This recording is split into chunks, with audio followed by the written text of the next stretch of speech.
नमस्कार, मैं हूं अरुण शर्मा। आप देख रहे हैं खबर फास्ट। चलिए बुलेटिन की शुरुआत करेंगे। सीधे ले चलते हैं आपको चंडीगढ़ में, जहां पर पूर्व मुख्यमंत्री भूपेंद्र सिंह हुड्डा एक प्रेस कॉन्फ्रेंस कर रहे हैं। करें चाहे किसान करें, अब खेतड़ गांव में वहां के पूरे गांव वाले कर रहे थे।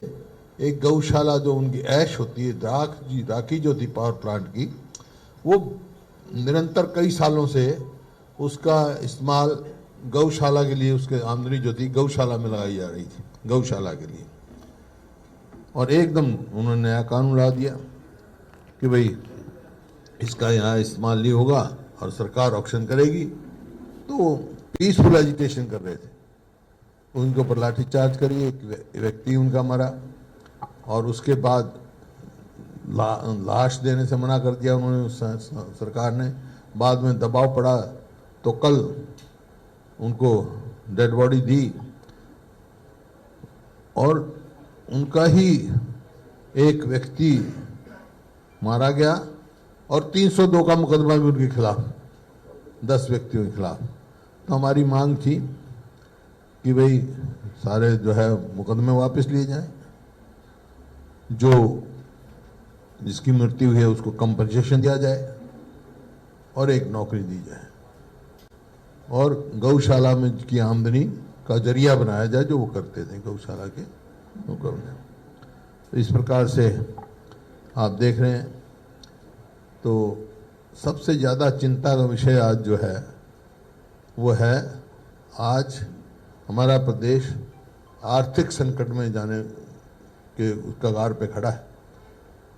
3,24,448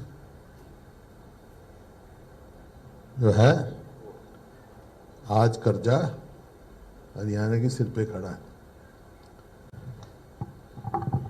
ये बहुत चिंता का विषय है कि स्टेट लायबिलिटीज बढ़ रही हैं।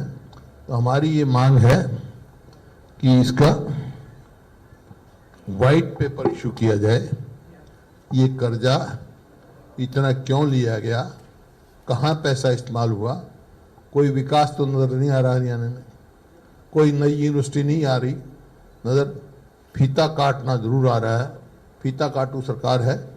जैसे अभी पंचकुला में national institute of fashion technology का फीता काटा गया, वो किसके समय में मंजूर हुआ था, किसने जमीन दी थी, इसकी कोई डिटेल नहीं दी उन्होंने, बल्कि इतना डिलेड कर दिया प्रोजेक्ट। एक बिल्डिंग बनाने में 8 साल लगते हैं। तो ये इस प्रकार से फीता काटने की सबसे बड़ी वाहवाही लेते हैं। लेकिन ये वाइट पेपर इशू करें कि कहाँ क्यों कर्जा लिया गया, कितना पैसा कितना लिया गया। देखिए 2005-2014 तक जीएसडीपी का कुल 16% खर्चा था, जो कि अब 27.8% हो गया है जीएसडीपी का। हालांकि जीएसडीपी रेट बढ़ा हुआ है, फिर भी इतना परसेंट कर्जा हो गया। जबकि 2005 में से जब हमने सरकार ली उस टाइम 24% या कुछ था, उसको हमने घटाया, इन्होंने बढ़ा दिया। जबकि इतना अब मैं बता ना, 3,24,448 कर्जा है, 27.8, ये 22-23 में जो है 27.8।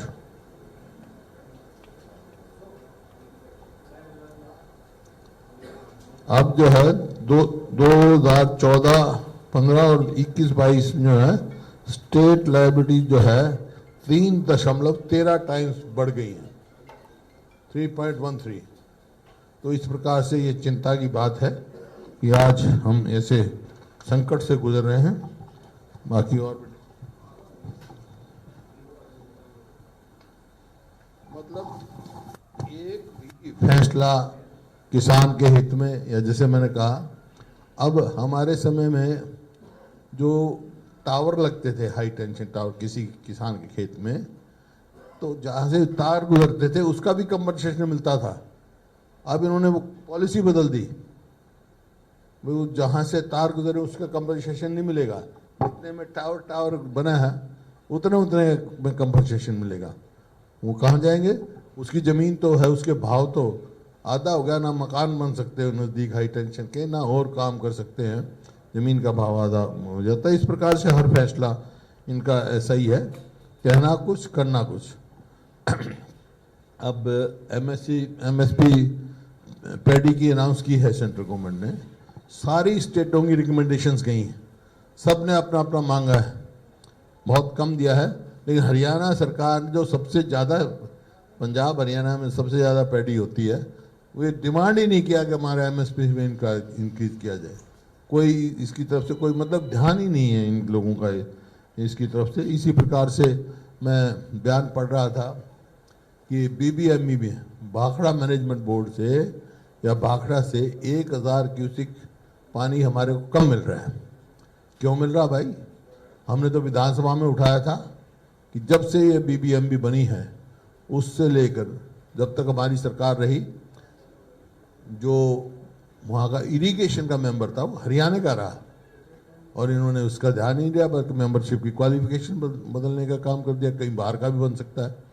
ये प्रथा थी, इरिगेशन का मेंबर हरियाणा का और बिजली का पावर का मेंबर पंजाब का, और चेयरमैन जो होगा वो पार्टिसिपेटिंग स्टेट्स का नहीं होगा। लेकिन ये तीनों फ्लाउट की गई वहाँ पर, और उसका आज नतीजा देख रहे हो, हरियाणा को अपना हिस्सा भी पानी का नहीं मिल रहा है। इस प्रकार से एक जो, जैसे मैंने कहा, डबल स्पीकिंग, कहते कुछ है करते कुछ। क्या 2022 तक आमदनी दुगनी कर देंगे हम किसान की? आमदनी तो नहीं करी, लागत दुगनी कर दी। आमदनी तो बल्कि अब लागत बढ़ गई, आमदनी घट गई, किसान तो नुकसान में। खाद का भाव जो मैं आपको इन 2 साल का बता रहा हूं, खाद का भाव आप हैरान हो गए। 2020 में जो 1150 था आपका डीएपी, वो 1350 है, और एमओपी जो 850 था म्यूरेट ऑफ पोटाश, वह 1700 है। और आपका जो सल्फर जो है 5 केजी जो 200 की थी, आज 270 की है। और खरपतवार नाशक जो मतलब पेस्टिसाइड्स हैं जो 400 के थे, आज 650 की है। तो हर हिसाब से लागत तो दुगनी से भी ज़्यादा होगी और आमदनी घट गई। तो जो है डबल स्पीकिंग की आदत है, कहते कुछ है करते कुछ है। इसी प्रकार से कल बैकवर्ड क्लासेस के कमीशन का गठन किया, जैसे हमने मांग करते आ रहे थे। अरोड़ा साहब ने भी कुछ दिन बाद दिए थे, हमने भी कहा। और शेड्यूल कास्ट कमीशन का तो अब तक भी नहीं किया, जो जब हमारे टाइम का कोई कमीशन का गठन नहीं किया। बैकवर्ड क्लासेस का कमीशन तो गठन कर दिया, लेकिन उसका रेफरेंस, टर्म ऑफ रेफरेंस में ये नहीं लिखा, जो कि सबसे पहली चीज़ है कि सेंसस जो है वो उस कास्ट सेंसस होनी चाहिए स्टेट में। जब आपको यही पता नहीं, कास्ट सेंसस नहीं है, कौन कितने हैं, कौन अति बैकवर्ड है, कौन एग्रीकल्चर होल्ड करते वो बैकवर्ड हैं, तो आप क्या उनको दोगे जी? तो कास्ट सेंसस के बगैर कोई भी कमीशन का गठन हो, बैकवर्ड क्लासेस से जो है उनको उनका न्याय नहीं मिलेगा। जैसे इन्होंने फैसला किया है कि 8 लाख क्रीमी लेयर से घटा के 6 लाख कर दी, तो एक चपरासी को भी रिजर्वेशन नहीं मिलेगी। तो ये टर्म ऑफ रेफरेंस में होनी चाहिए थी बातें, जो उनकी जी स्पेशली कास्ट सेंसस होनी चाहिए। मतलब अनएम्प्लॉयमेंट में नंबर 1 है ही हरियाणा, बहुत तेजी से बढ़ रहा है, लेकिन बुजुर्गों को भी माफ नहीं किया गया। जो ओल्ड सम्मान पेंशन थी, 4,76,000 लोगों की पेंशन काट दी गई, बल्कि जो बेसहारा बच्चे थे उनके भी 38,376 बच्चों की पेंशन काट दी गई। मतलब चाहे वो जवान हो, चाहे बुजुर्ग हो, चाहे बेसहारा हो, किसी के भी रिलीफ की बात इस सरकार में नहीं है। ये है मोटी मोटी बातें। और कोई आपके सवाल हो तो पूछ सकते हैं।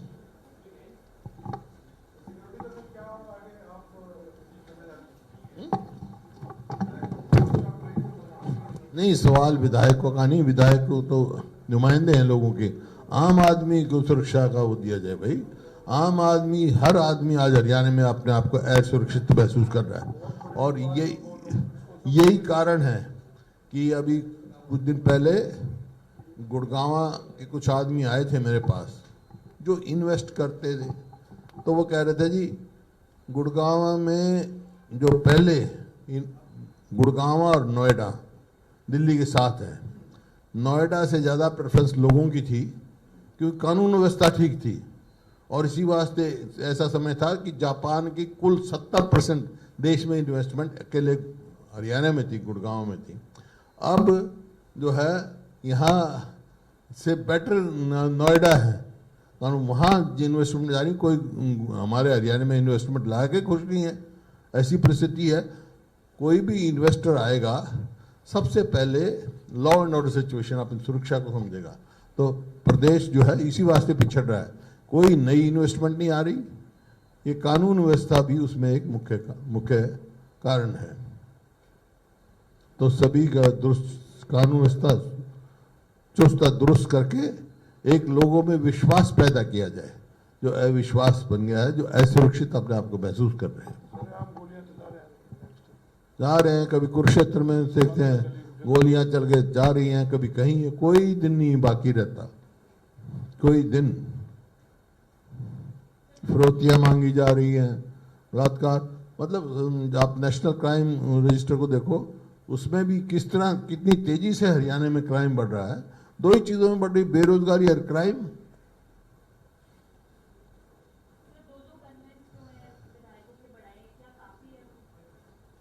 देखिए, विधायकों की सुरक्षा भी जरूरी है। मैं कह रहा हूं आम आदमी की सुरक्षा भी जरूरी है। जब तक आम आदमी अपने आप को सुरक्षित नहीं महसूस करेगा, हमारा प्रदेश आगे नहीं जा सकता। एक माहौल, ये तो सरना स्थली बन गई है गैंगस्टरों की। अब ये मूसेवाल के जो हुआ है उसमें बहुत सारे यहाँ शरण ले बैठे थे। या ऐसा भी समय था कि कोई गिरोह ही नहीं था हरियाणा में, सब छोड़ गए थे। 2005 के बाद हरियाणा छोड़ गए थे। और इसी वास्ते गुड़गांव में इन्वेस्टमेंट आई, हर जगह इन्वेस्टमेंट आई। ये दो विधायकों के जो गनमैन पड़े हैं, तो ये इंफॉर्मेशन कहाँ से आई? आपके नहीं, जिनको थ्रेट मिली है ना उनको दो, क्या उनके पड़ा? उनके दो बढ़ाए।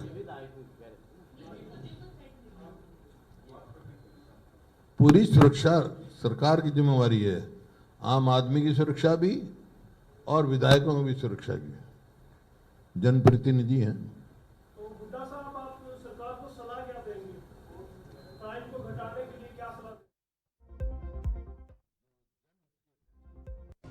अलग अलग विषयों पर उन्होंने बात रखी, जिसमें मोटे तौर पर उन्होंने कहा कि प्रदेश में जो कानून व्यवस्था और बेरोजगारी है वो बहुत बड़े मुद्दे हैं। एक तरफ कानून व्यवस्था है जिसकी वजह से इन्वेस्टमेंट रुक गया है, लोगों में एक डर का माहौल है, और दूसरी तरफ बेरोजगारी है, लोगों को रोजगार नहीं मिल रहे हैं, लोग खाली हैं। तो सरकार को कानून व्यवस्था को मजबूत करके और बेरोजगारी को ख़त्म करके एक मैसेज देना चाहिए, ताकि एक जो माहौल बन गया है वो ठीक हो सके। दूसरी तरफ उन्होंने ये भी कहा कि 3.5 लाख करोड़ का कर्जा हरियाणा ने लिया है, वो कहाँ खर्च हुआ है, इसको लेकर एक वाइट पेपर भी लाया जाए और बताए सरकार कि कहाँ कितना इन्वेस्टमेंट हुआ है, जो पैसे कर्ज के रूप में लिए गए हैं वो कहाँ पर खर्च किए गए हैं। ये सवाल भी उन्होंने उठाया। छोटा सा ब्रेक यहाँ पर ले रहे हैं, लौटेंगे कुछ और खबरों के साथ।